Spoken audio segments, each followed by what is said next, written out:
આખી નગરપાલિકા થઈ હતી અને બિનહરીફ થવાના કારણે 2018માં મતદાન નહોતું થયું અને આ વખતે 16 બેઠક પર ભાજપ બિનહરીફ છે તે કરી દેવામાં આવી છે।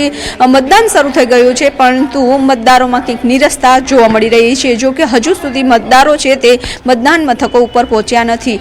સાણંદ નગરપાલિકાની જે 7 વોર્ડ છે, 28 બેઠકો માટેનું આજે મતદાન છે તે શરૂ થઈ ગયું છે, ત્યારે મતદારો છે તે પોતાના મતાધિકારોનો ઉપયોગ કરશે। 34,000 જેટલા મતદારો છે તે નોંધાયા છે। ખાસ કરીને અત્યારે જે વ્યવસ્થા છે કરવામાં આવી છે કે જ્યારે મતદાન મથકો ઉપર શાંતિપૂર્ણ માહોલમાં મતદાન થાય તે માટે સુરક્ષા વ્યવસ્થા પણ સઘન કરવામાં આવી છે। સાથે જ મતદારો છે તે પોતાનું જે ચૂંટણી કાર્ડ, વોટર આઈડી કાર્ડ છે તે ન હોય તો પણ તમામ પ્રકારના જે 14 પ્રકારના